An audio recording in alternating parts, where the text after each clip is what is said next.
Eu recebi um livro aqui da Action Editora, que deve ser, aliás, já tem marcado aqui vários pontos bem interessantes, que é um pouco a história da aviação no Brasil. Aqui já tem um aviãozinho da história da Varig, que é intimamente, né, ligada à história do voo no Brasil. Aqui, o título é Assim se voava antigamente. E tem algumas fotos assim maravilhosas. Realmente, esse negócio de pioneirismo porque eu não parei para mostrar, né? Vocês não perdoam nada. Olha aí. Hein? Conhecido por muitos passageiros como Pepe Vaca. Era um Messerschmitt M20B. Apresentava importante novidade inexistente em outros aviões da Varig dos anos 30. Um toalete. Dava para fazer cocô nas alturas. Obrigado pelo livro. E já que estávamos falando, de certa forma, de antiguidades, vamos falar de antiguidades mais antigas. Ele é arqueólogo e vai falar sobre curiosidades dos tempos de Cristo. Rodrigo Pereira da Silva, venha para cá.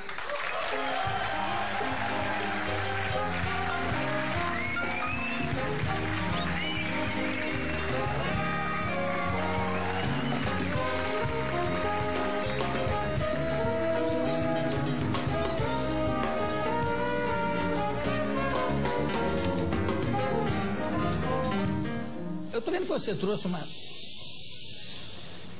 Que bonito isso. Eu tô vendo que você trouxe uma série de antiguidades, antigas inclusive. Sim. Fala um pouquinho, deixa eu mostrar o seu livro antes daqui. Escavando a Verdade, Arqueologia e as Incríveis Histórias da Bíblia, pela editora... Casa Publicadora Brasileira. Fala de novo? Casa Publicadora Brasileira. Mas que voz impressionante. Isso é uma voz... Hein? Se tiver um emprego aqui... Nossa, claro. Isso é uma voz dos tempos de Cristo ainda. Deus, você dava um bom Deus para falar. Não dava não. Não, só a voz. Ninguém ia resistir se eu usasse meus poderes para um mal, então é melhor não. Tcharam! Quando é que surgiu o seu interesse aqui pela arqueologia? Coincidentemente, até você anunciou que um dos grupos que estão aí é o pessoal da FAI. Eu estava fazendo doutorado em teologia lá. Então, quando a gente foi para Israel a primeira vez, eu comecei a me empolgar pela coisa e depois eu fiz uma especialização na Universidade Hebraica. Fiz o curso ali, depois que eu terminei o doutorado, eu fiz um pós-doutorado em arqueologia bíblica pela Andrews e gostei da área. E fiz as escavações em Israel, na Jordânia, no Sudão. E agora, recentemente, encantado aí, eu fui para a USP e estou terminando meu segundo doutorado em arqueologia clássica lá. É uma área fascinante, viu?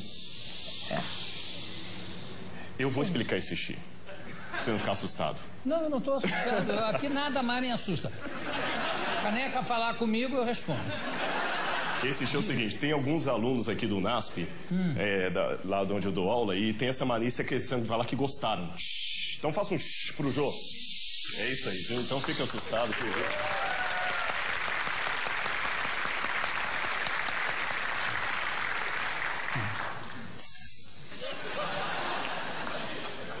Não, tá explicado, bonito. Mas é legal isso. Tem uma profundidade nisso aí. Parece um aplauso, não sabe? Que em Fortaleza o pessoal aplaude assim no meio do espetáculo.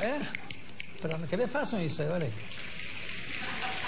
Não é bonitinho? Para não atrapalhar o espetáculo. Aplaudem no meio do espetáculo. Mas... Então, escavando a verdade. Mas você trouxe uma série de objetos aqui que datam dessa época? Alguns até, assim, a maioria do tempo de Cristo. Só uns 2 ou 3 que são mais antigos. Apenas esclarecendo, Jô, essas peças, porque quem está assistindo, não é uma questão de colocar uma picareta e ir até Tel Aviv e fazer buraco e trazer. Essas peças fazem parte do Museu de Arqueologia do NASP, tem autorização do governo de Israel para estar no Brasil, não é nada clandestino, e com exceção de uma, todas as outras são originais. Só uma que é cópia, que é réplica. Alex, faz um favor. Vem aqui atrás e vai passando para mim, para eu ir falando. Cuidado para não quebrar esse troço. Tudo bem. Aqui, por exemplo. Essa está até com... Isso é o numeral que a gente tem lá exatamente do museu. Eu pensei que era preço. Isso aqui de que época é? Isso aqui é do tempo de Cristo e faz parte com esse aqui. Por quê? Vou colocar junto com a sua canequinha. Não, pode botar. Posso botar aqui? Seguro. Tá. Pronto. Isso aqui é caneca para servir vinho. Então, quando o pessoal falou da Santa Ceia de Cristo, você colocava o vinho aqui e bebia aqui. O curioso é que as pessoas bebiam no mesmo copo. Era uma questão de confraternização. E comiam também no mesmo prato. Não tinha um para cada um? Não tinha um para cada um. Aliás, eu passei uma situação no Sudão, quando eu estava com os beduínos ali. Eu fiquei 15 dias com eles no deserto de Baiuda, que faz parte do Saara. E na hora de comer, ele trazia a comida e só um prato sentava no chão. E todo mundo comia com a mão. Com a mão. E é ofensivo se você recusar comer com o outro. Porque no deserto a comida é rara. Então oferecer água, comida para alguém, dizer que você gosta muito daquela pessoa. Puxa, eu acho graça a isso que tem muitas civilizações, muitas tribos, etc., onde é ofensivo qualquer coisa que você fala que não quer, né? Exatamente. É porque como isso... Não, come aqui esse vômito. Não, obrigado. Então você não... É verdade. Você realmente é contra a nossa cultura. Exatamente. Você não está comendo um vômito tão bem lambido? Já sei, tá achando velho. Vou fazer um para você agora. Eu fiquei até preocupado com o que tem aqui dentro, viu, depois dessa. Não, fica tranquilo. Agora é engraçado porque como é que se chama isso aqui?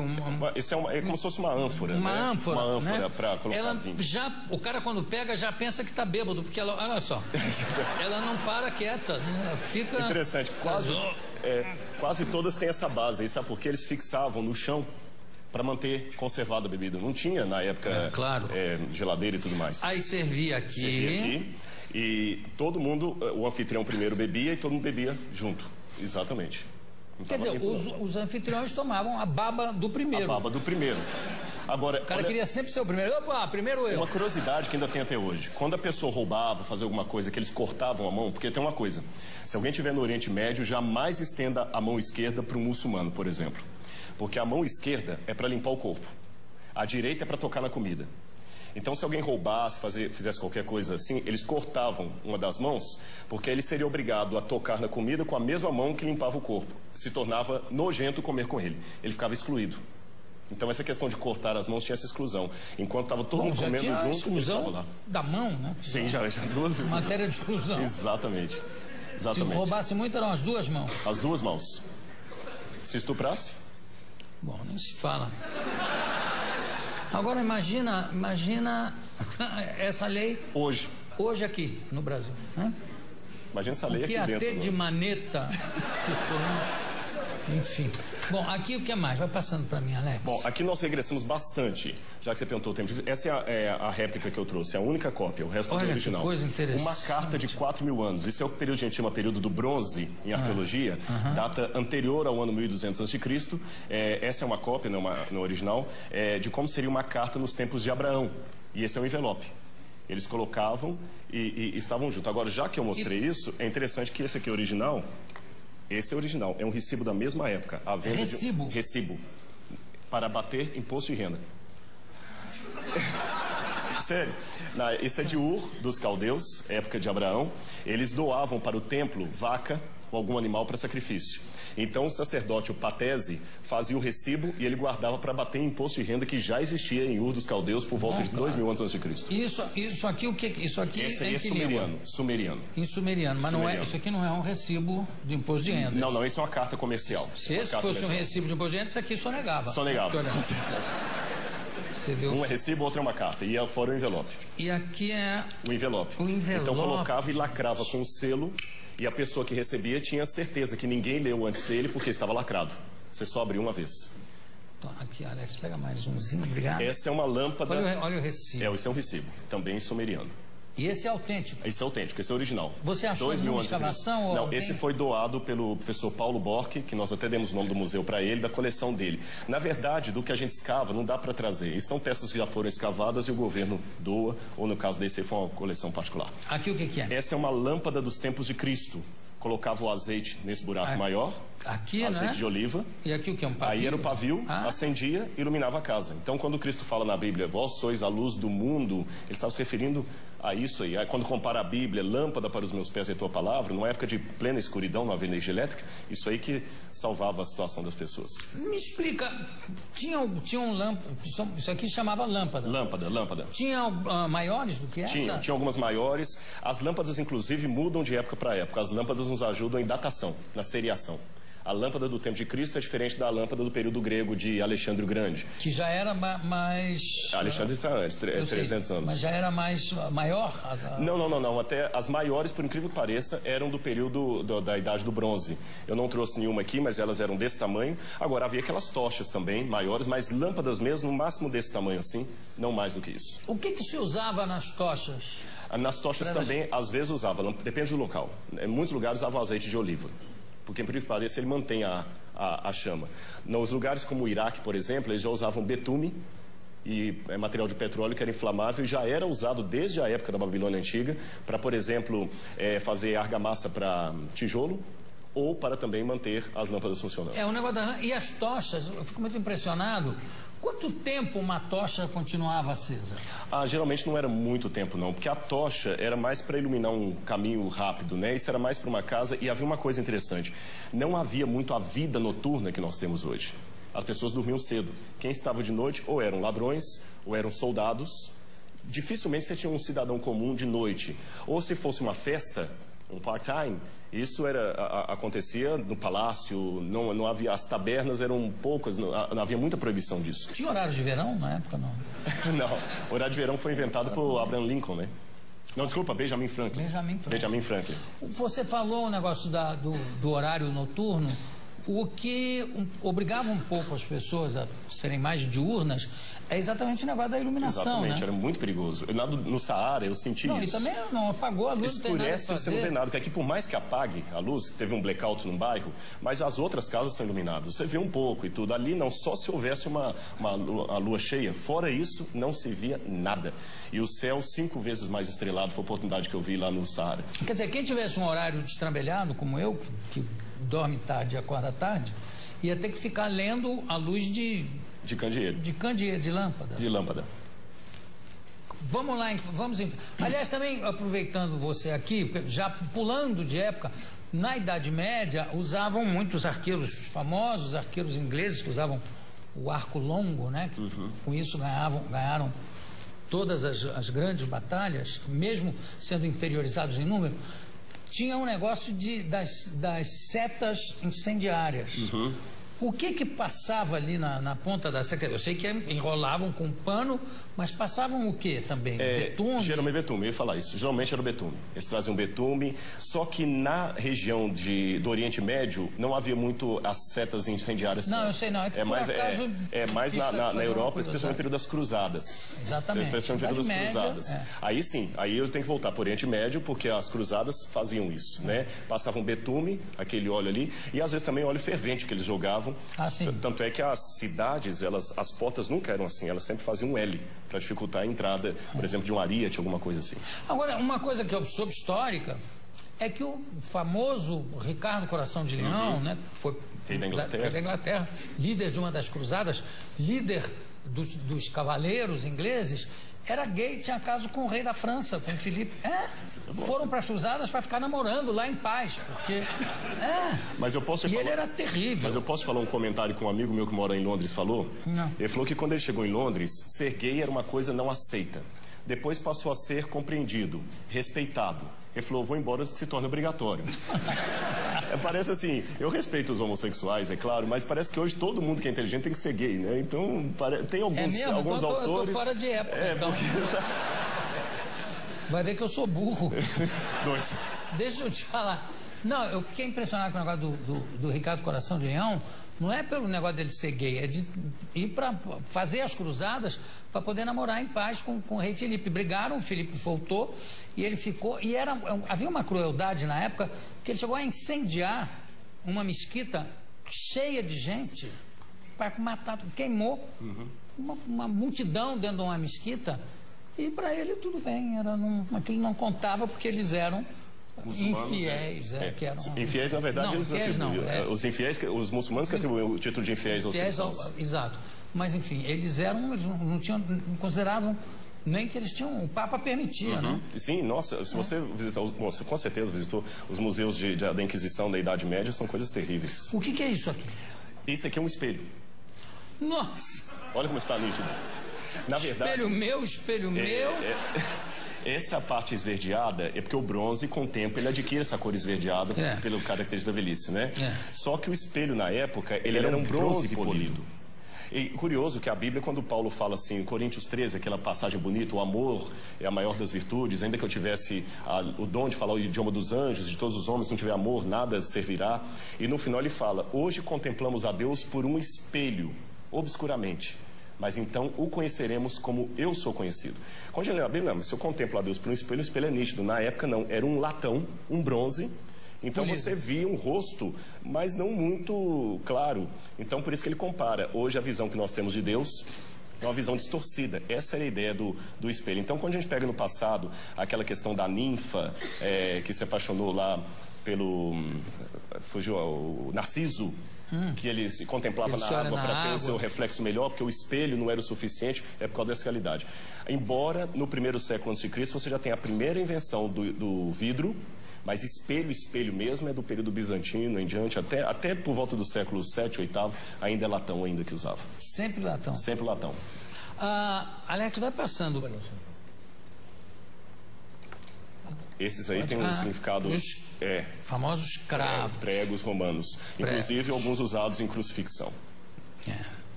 Mas está lavado e tudo. Sim. Aliás, uma coisa curiosa dos judeus, é difícil nós acharmos pregos de crucifixão, só houve um crucificado até hoje que a ossada dele foi encontrada. O judeu guardava o sábado e na Mishnah dizia que apenas 3 coisas o judeu podia carregar no bolso de sábado, nem dinheiro poderia. A Mishnah é uma tradição judaica posterior à destruição do templo no ano 70, então as 3 coisas que ele podia carregar por superstição. Um ovo de gafanhoto, óvulo de gafanhoto. Ovo de gafanhoto. Um ovinho de gafanhoto ou um dente, segundo uma versão da Mishnah, de raposa, ou então, segundo o outro, de burro. E a terceira coisa que ele poderia carregar no bolso seria um prego que crucificou alguém. Agora, a crucificação ou crucifixão era utilizada só para castigos políticos, né? Tinha que envolver política. Não, nem sempre. Também ladrões. Ladrões eram condenados à morte por crucifixão. Tudo bem, mas ladrões que agiam contra os romanos. Tinha sempre envolvimento político no sentido de que eram ladrões que agiam contra o Império Romano. Na verdade, a crucifixão foi aperfeiçoada pelos romanos, mas não inventada por eles, né? Os cartagineses já usavam. Antes deles, no Império Assírio, você tem um empalamento. Na verdade, no período de Cristo, era mais difícil dizer que cultura não crucificava. Os judeus eram uma exceção. Agora, tinha muito crucificado, né? Sim. Agora, e também o seguinte, pelo que se sabe hoje, parece que só um cravo foi utilizado no caso de Cristo. Exatamente. Só nos pés embaixo. Não, nas mãos não amarravam. O problema é que a cultura popular pensa na palma da mão. Não, e era no pulso. Né? Exatamente. Alguns estudos o corpo rasgava. Alguns pensam que seria aqui ou no pulso, aqui onde firmava. Então, 2 cravos. E no pé, você poderia ter um cravo atravessando os 2, um de cada. A Bíblia não fala quantos eram os cravos.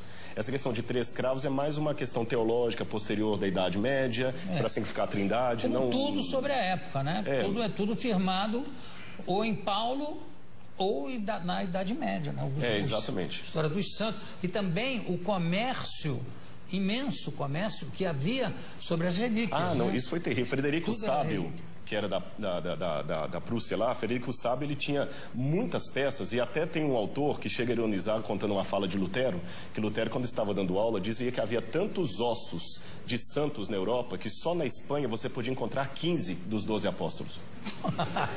Ô, Vilen, chama a vinheta que nós vamos continuar aqui, que ainda tem muita coisa para mostrar. Alex, desculpa estar te utilizando aqui. Solta lá a vinheta.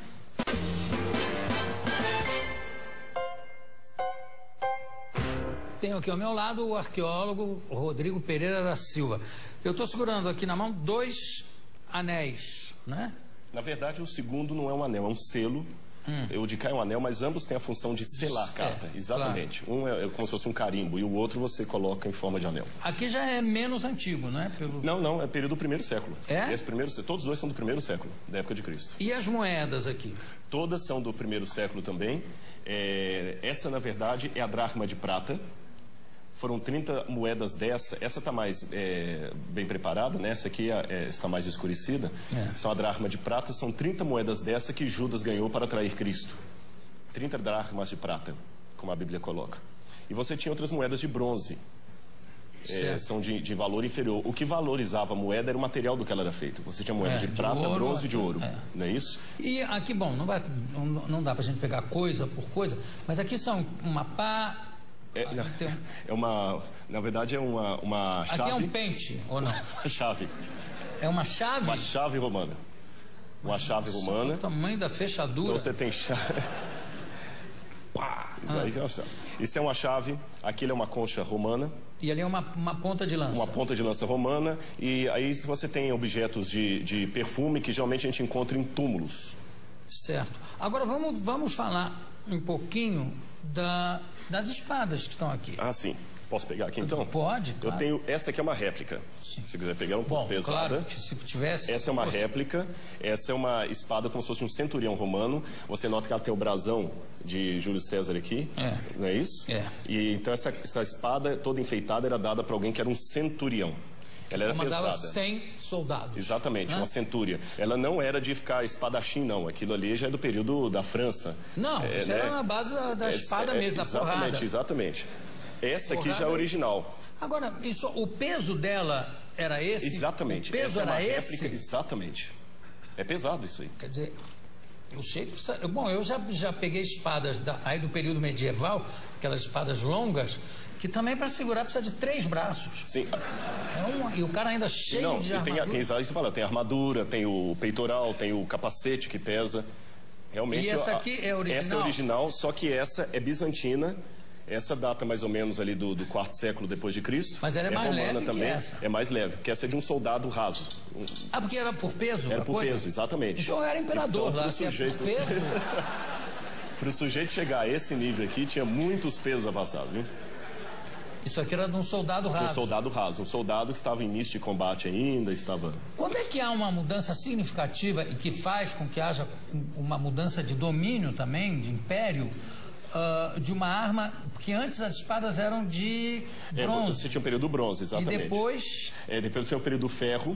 No período do ferro, já acabam com a civilização do bronze, né?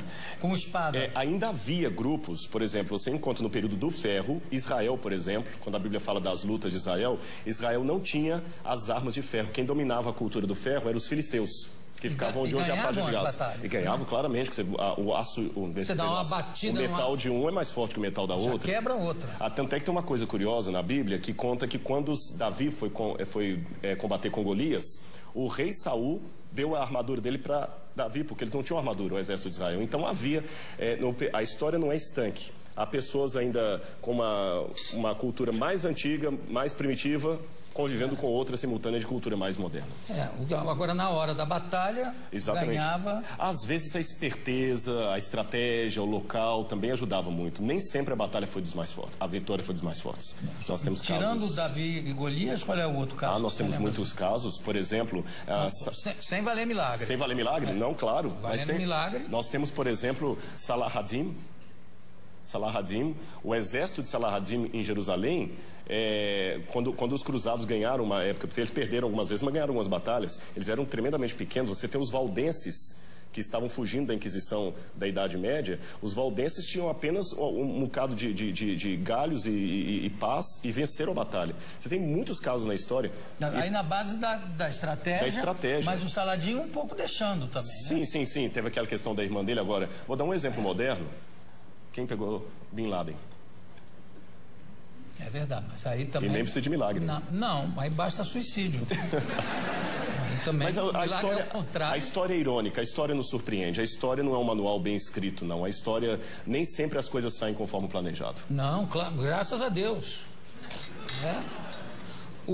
Aqui, aliás, não tem nada a ver, mas esse negócio que nem sempre sai como planejado, eu espero que a guerra que está havendo no Rio de Janeiro saia como planejado. Eu também. Sabe? Porque, por enquanto, eu não vi muita prisão, não vi muita apreensão de cocaína, nem de crack, nem de, muita maconha. Você sabe que... maconha. Agora, o resto eu estou esperando.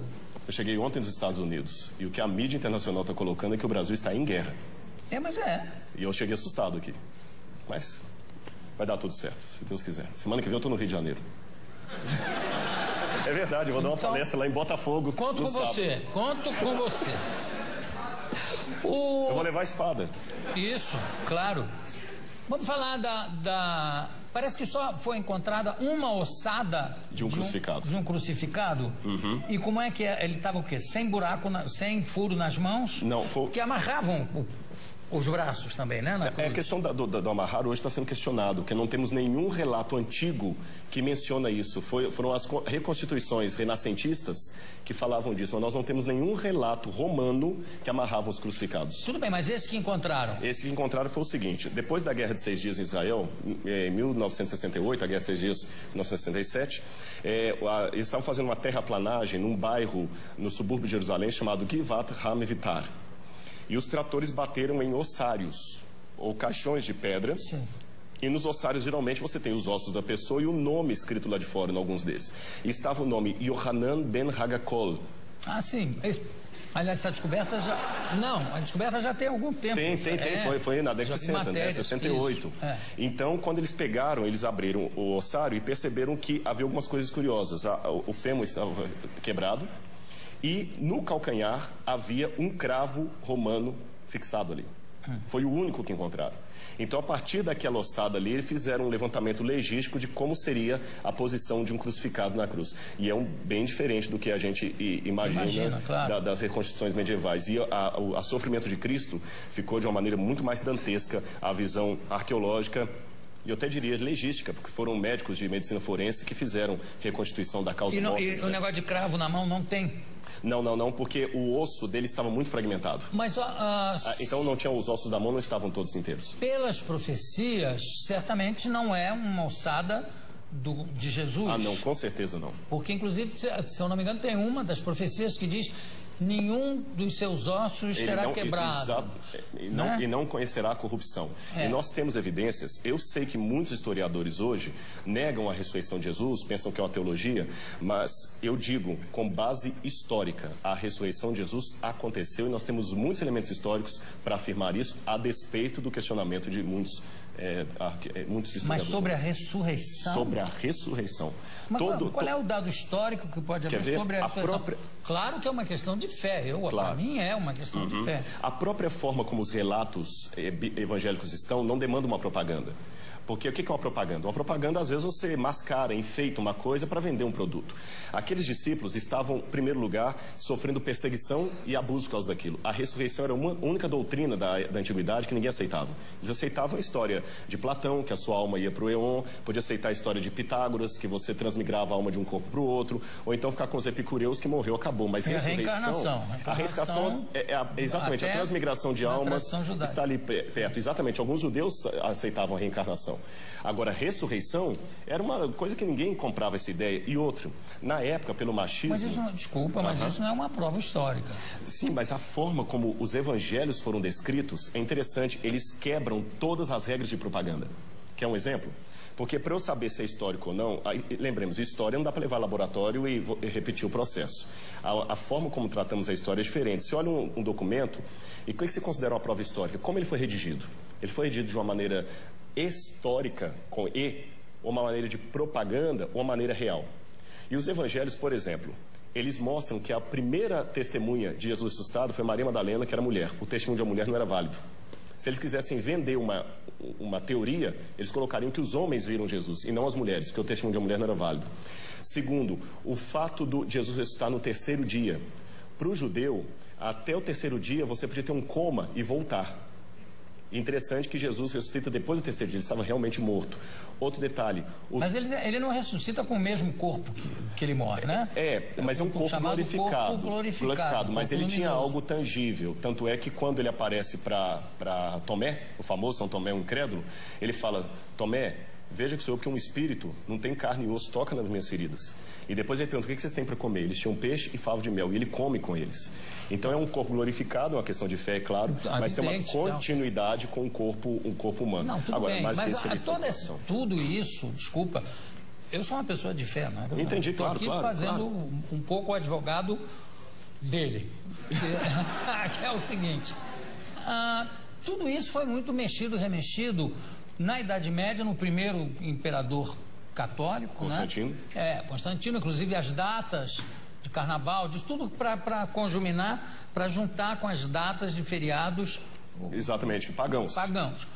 E também ele foi um pouco copydesk dos evangelhos, que tem uma opção de outros evangelhos que ele é que resolveu que não valiam.